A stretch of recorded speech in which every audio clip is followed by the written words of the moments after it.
Hoje, no Jornal do Prêmio do Branco, vamos apresentar um documentário especial sobre o acesso e a permanência na educação brasileira.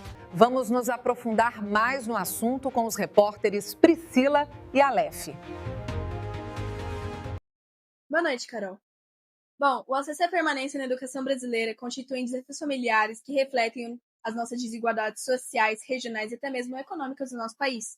São coisas como a desigualdade de gênero, a falta de infraestrutura adequada para os nossos estudantes e até mesmo a evasão escolar presente no nosso dia a dia. Embora o Brasil tenha melhorado muito nas nossas estatísticas e deixado o povo brasileiro orgulhoso, ainda não podemos garantir uma educação adequada e 100% eficiente para os nossos estudantes. Podemos associar, então, o acesso à permanência da educação brasileira junto com os Objetivos de Desenvolvimento Sustentáveis, ainda que principalmente o 4 nos fale sobre nos trazer uma educação de qualidade, equitativa e intuitiva para os nossos estudantes. Bom, concluímos aqui, então, que a resolução para os nossos problemas seria valorizar mais a nossa educação e usá-la como um objeto de transformação social em nossas vidas, para assim ter o valor que deveria ser dado desde o começo. Obrigada, Priscila. Agora vamos para a nossa repórter Elisa Sartes, que está em frente ao Colégio Municipal Tenente General Gaspar de Godoy Colasso. Olhe, preste atenção. Agora vamos começar as entrevistas com professores e familiares sobre o acesso e a permanência na educação brasileira. Boa tarde, Mari. Meu nome é Júlia. Eu sou o Aleph. E a gente é do Colégio Colasso e a gente veio fazer um projeto sobre CERTEC, sobre o tema ODS 4. E a gente escolheu o tema de permanência. E a gente vem fazer umas perguntas para você. E se você autorizar, a gente gravar a sua imagem e a sua voz. Sim, autorizo. Tá bom. Você poderia começar a falar um pouco sobre você, como você começou na educação, como você virou professora, coordenadora? Eu sempre, assim, gostei de escola, né? Eu sempre gostei do ambiente escolar, mesmo sendo aluna de escola pública, né? A escola sempre foi um lugar, assim, em que eu gostava de estar, né? E aí, na época de fazer vestibular e tal, eu optei por fazer vestibular na área de ciências humanas e fiz faculdade de geografia, né? E o meu primeiro emprego foi numa rede particular, né? E curioso que eu tô lá até hoje, saí e retornei, que é a escola adventista, né? Que é uma escola particular. Eu fiquei lá 6 anos, sem nenhum contato com a educação pública, mas eu já dou aula há 23 anos, né? Depois de 6, 7 anos que eu estava na rede particular, eu fiz o concurso para a escola estadual, né? Para o concurso do governo estadual. Fui aprovada e desde 2008 eu estou na educação pública, né? E aí eu tive bastante experiência com a EJA, né, com a educação de jovens e adultos. Inclusive, eu iniciei no ensino público na EJA, na educação de jovens e adultos. Eu fiquei 10 anos trabalhando com EJA, até que eu recebi o convite para trabalhar na coordenação da EJA, e trabalhei por 4 anos, né? Infelizmente, na nossa escola, a EJA acabou fechando, porque a gente pode até discutir isso depois, não é uma prioridade, né, infelizmente, do Estado de São Paulo, a educação de jovens e adultos, e na nossa escola fechou, tem vários relatos no Estado, né, de fechamento de escolas de educação de jovens e adultos, o que é uma pena, né, porque ainda existem muitos adultos que não tiveram oportunidade, ou que não, assim, não souberam na juventude aproveitar a oportunidade, e que hoje querem estudar, mas infelizmente, né, não estão tendo mais esse acesso em alguns lugares. Entendi, Mari. A gente pode começar com a primeira pergunta? Sim. Na sua visão, o que significa uma educação de qualidade?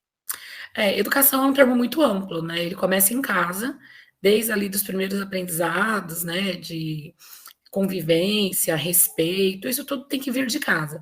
Mas muitas vezes a gente tem que fazer ali uma complementação na escola, né? Porque muito aluno acaba chegando muito cru, sem essa estrutura mesmo ali, né? De convivência em casa, infelizmente.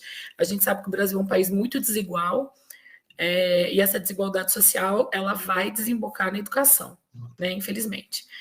E aí, a educação de qualidade, ela tem que partir de um conjunto de pais, né, ou responsáveis que realmente se interessem pela educação dos filhos, que propiciem a essas crianças, né, a oportunidade de frequentar a escola, e incentivem também, né? E esse incentivo, muitas vezes está na cobrança, está no acompanhamento da vida escolar do estudante, e a gente sabe que, mais uma vez, a gente vai bater aí na frente do obstáculo da desigualdade social, né? Porque em famílias muito pobres, muitas vezes aqueles pais não tiveram acesso adequado à educação, não entendem, ou até entendem, mas infelizmente não sabem, né, como fazer ali esse acompanhamento escolar do filho, o que vai gerar a questão de dificuldade de aprendizagem do filho, o filho não vai realmente ter, né, essa base mesmo para seguir na educação, né?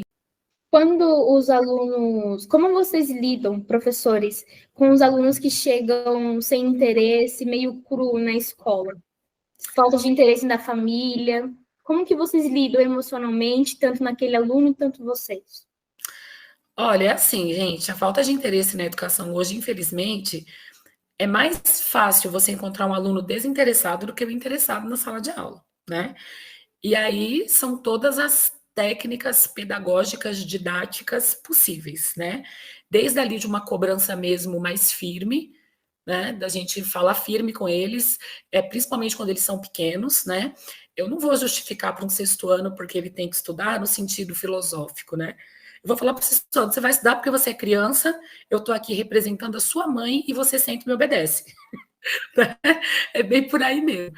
E até assim, fazendo algumas atividades diferenciadas, eu sou professora de geografia, isso é bacana, né? Hoje eu estava dando aula de manhã e falei para os alunos, vocês vão trazer uma batata na próxima aula. Eles riram, né? Se divertiram, que a gente vai trabalhar um conceito importante que é curva de nível e carta topográfica. Então, assim, desde o incentivo ali numa aula diferenciada até uma cobrança firme e cobrança também da família, né? E aí a gente esbarra num outro obstáculo, que a família presente, por mais que seja uma família assim humilde, que não tem, a gente usa a palavra humilde de forma errada, na verdade, né? Uma família que não teve ali tanto acesso à educação, né? Mesmo que seja uma família que não teve tanto acesso, quando a gente traz essa família para a escola e conversa com essa família, acontece muitas vezes deles entenderem, né? E, assim, terem esse interesse em participar mais da vida escolar do aluno. Agora, se a família não comparece à escola, eu vou ser bem sincera, a gente muitas vezes nada e morre na praia. Entendi. Né? E não vai criar esse interesse. Então, assim, o nosso trabalho não é um trabalho de um engenheiro, né? Que ele faz um prédio e vê o prédio pronto. E olha, esse é o resultado do meu trabalho. É um trabalho que a gente, assim, às vezes não vai ver o resultado, né? Ou vai ver um resultado muito negativo. Eu trabalho numa comunidade muito carente, agora eu estou de licença do Estado, mas por muitos anos trabalhei e vou retornar para lá, numa comunidade muito carente.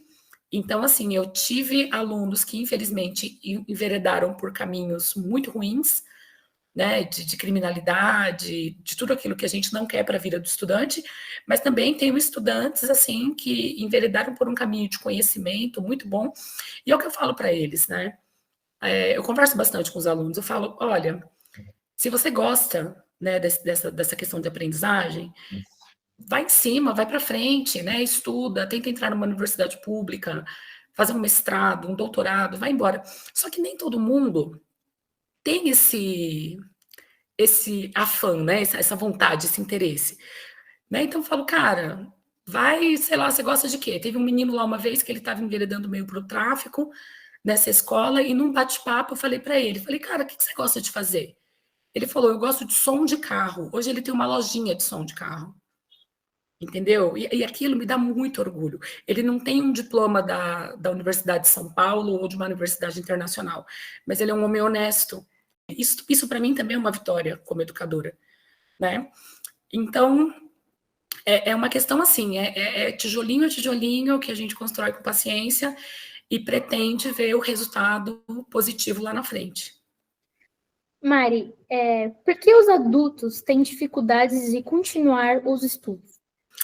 Então, essa é uma questão histórica, né? No Brasil, aí até, sei lá, 40 anos, a gente tinha um percentual muito alto de analfabetismo no Brasil, né? Quando a gente fala analfabetismo, de acordo com o critério da ONU, vocês estudaram, né, sobre a ODS, são pessoas que têm mais de 15 anos e não são alfabetizadas. Esse índice no Brasil era muito alto.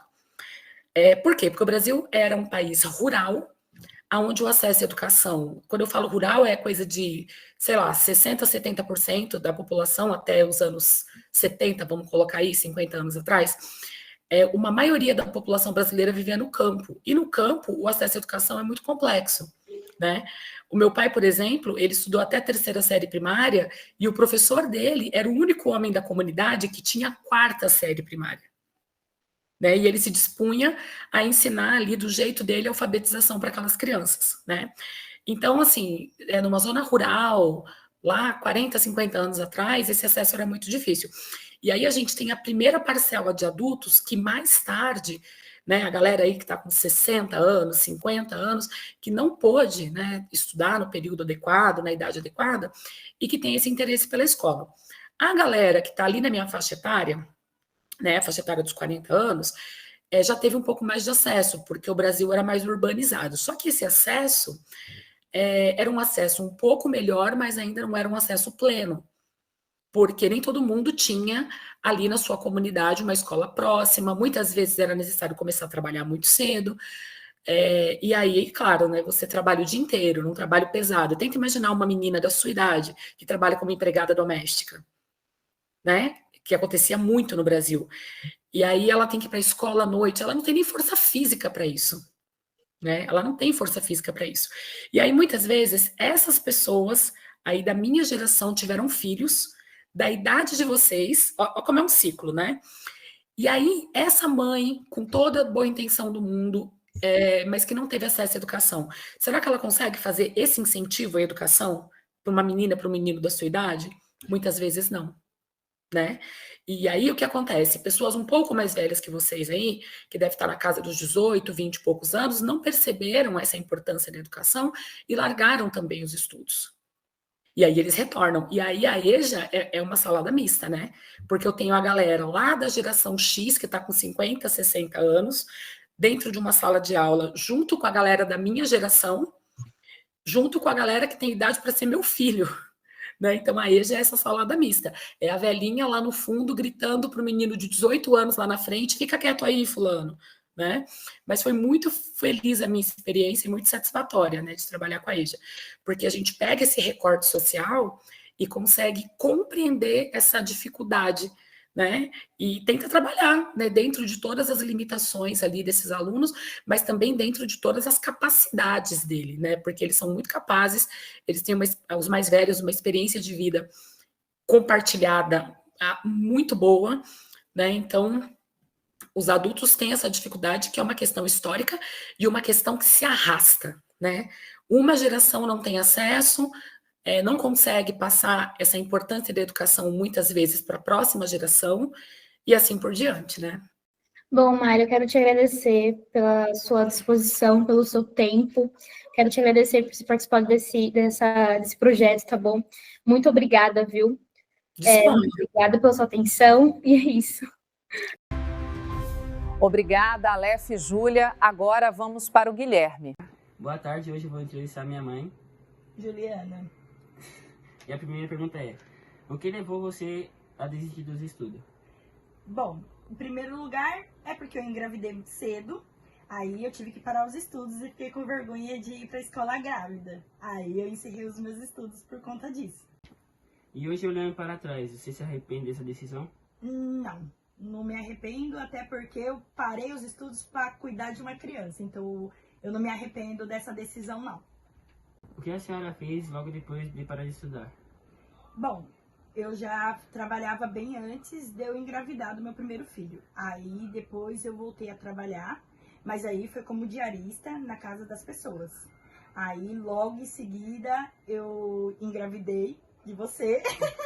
Aí eu parei de novo de trabalhar e depois voltei a continuar trabalhando de novo. E até hoje eu trabalho como diarista. Obrigado, Guilherme, pela sua entrevista. Agora vamos para a Heloísa. Oi, meu nome é Luiz, tenho 20 anos, vou participar da entrevista do CERTEC. Luiz, o que você tem feito desde quando parou de estudar? Trabalhado e fiquei preso um tempo.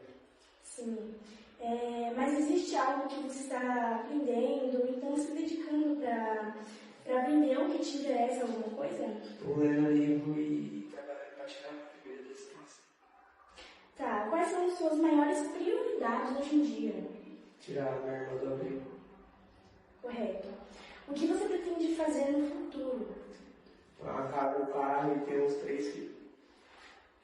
Se você pudesse redesenhar sua história, sua trajetória, o que você redesenharia? Teria sido mais frio e pensar nas consequências. Sim, nas suas atitudes, nos seus desejos, nessas coisas, né? Enfim, Luiz, muito obrigado. Muito obrigada pela sinceridade. Obrigado, Heloísa. Agora vamos para a Kaira. Bom, Yuri, que tipo de apoio você acha que o colégio poderia fornecer para os estudantes? Certo. Em relação ao apoio financeiro, que é o que a gente mais pensa em relação a apoio, né? A gente já tem o pé de meia, que é destinado para gastos com estudo, né? Investimento no estudo dos jovens, e a maioria dos casos a gente sabe que não é assim, né? O aproveitamento desse dinheiro não é para os estudos.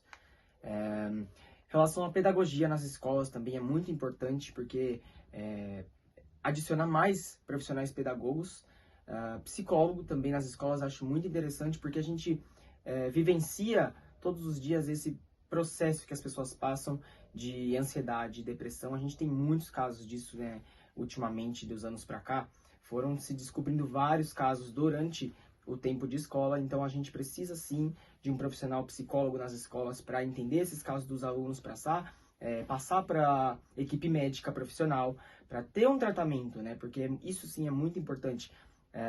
Os alunos têm medo de se expressar nas escolas, medo de ser zoado, zombado, tirado sarro, né? De se sentirem como pessoas anormais, porque a gente sabe que essa é a realidade, né? Então, reforçar essa equipe de pedagogia e psicologia nas escolas é muito interessante. Obrigada. Imagina. Obrigado, Kaira. Agora vamos para entrevistas anônimas com familiares e amigos. Boa noite. Você poderia dizer a sua idade e o seu nome? Boa noite, meu nome é Leonardo, tenho 40 anos. Bom, Léo, vamos para a primeira pergunta. Como foi a sua infância? Você brincou bastante? Foi difícil? Foi fácil? Minha infância foi boa. Você poderia dizer mais um pouquinho sobre a sua infância? Eu era uma criança bem ativa em vista de hoje em dia, né? Bom, segunda pergunta. Como foi o início dos seus estudos? Você tinha muita dificuldade na escola? Bastante. Por quê? A dificuldade minha era mais assim, leitura. E falta também de eu querer, tipo assim, me esforçar mais para aprender, entendeu?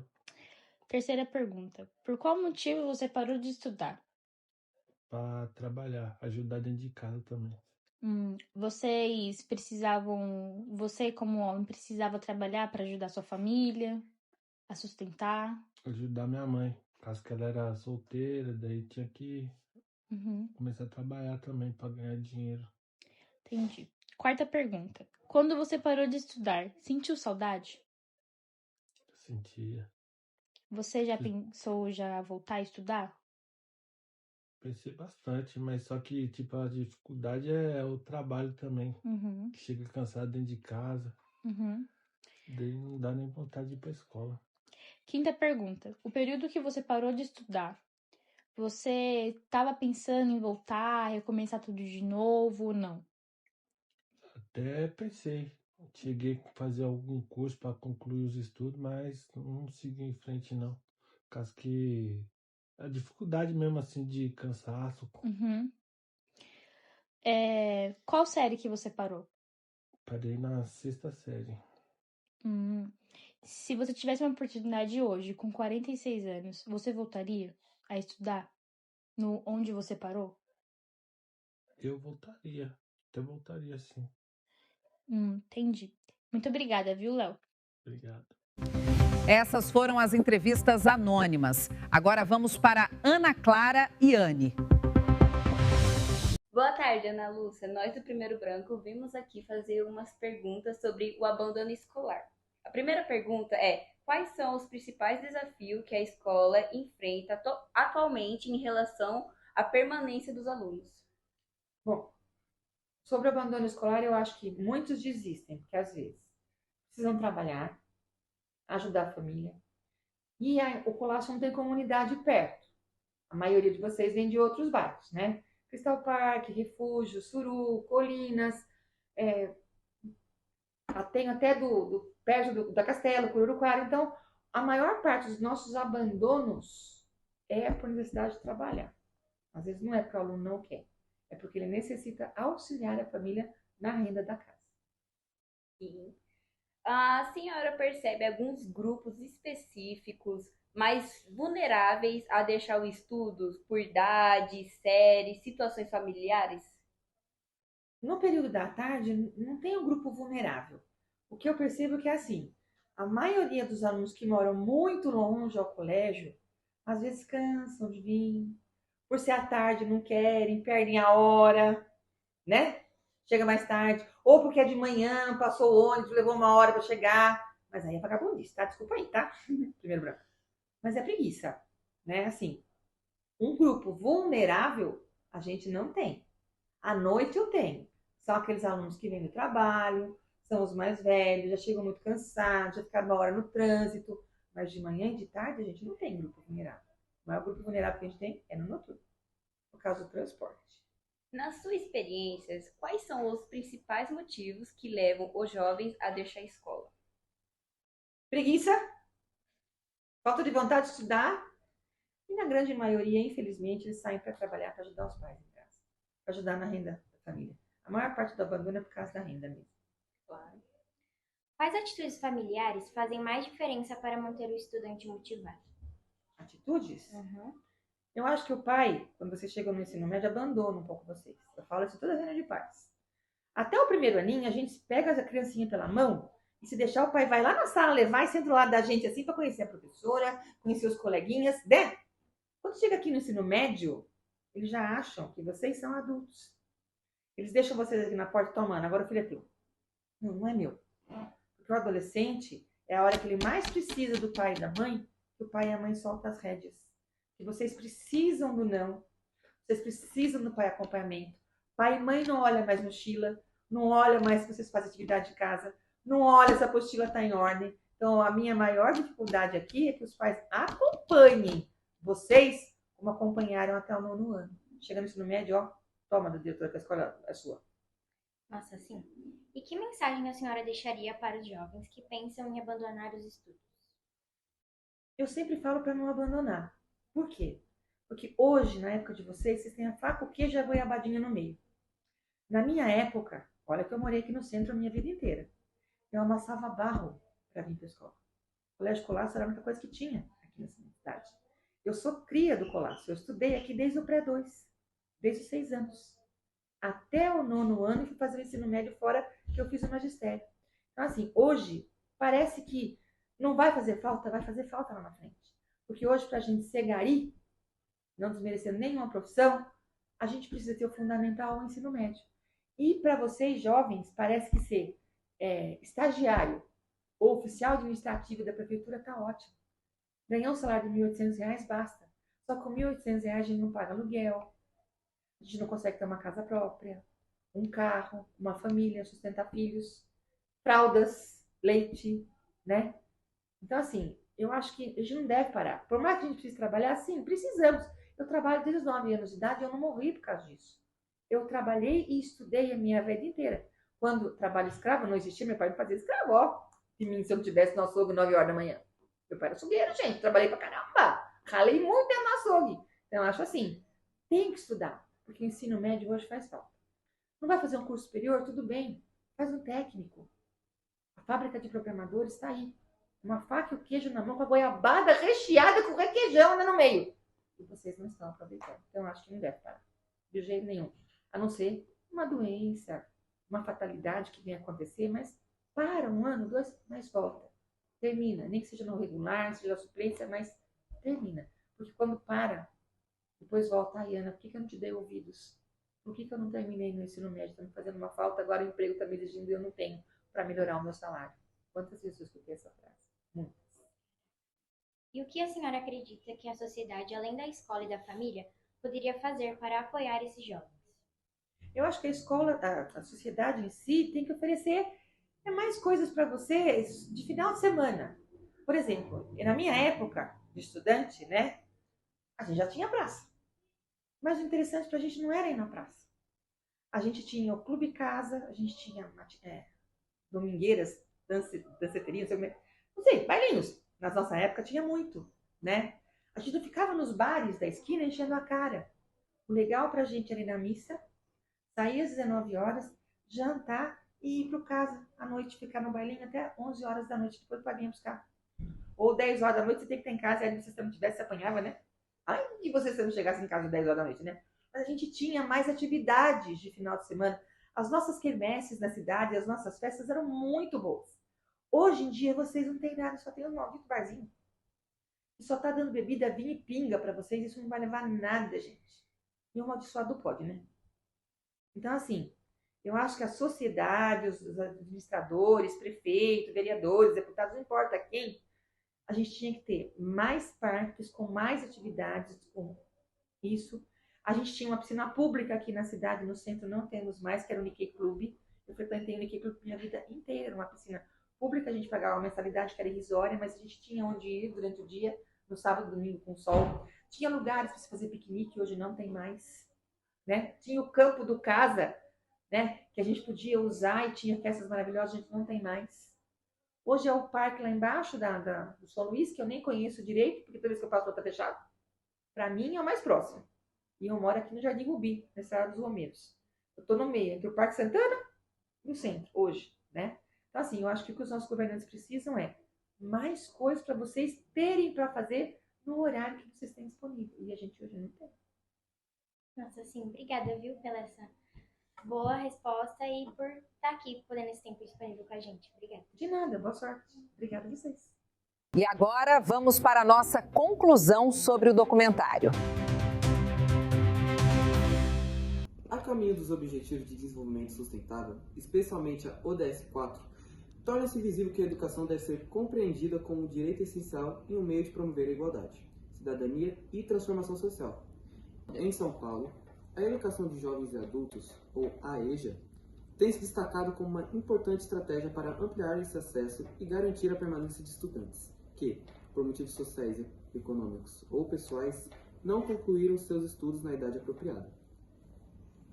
Ao oferecer uma segunda chance de escolarização, a EJA auxilia na inserção no mercado de trabalho, fortalecimento da autoestima e a construção da cidadania.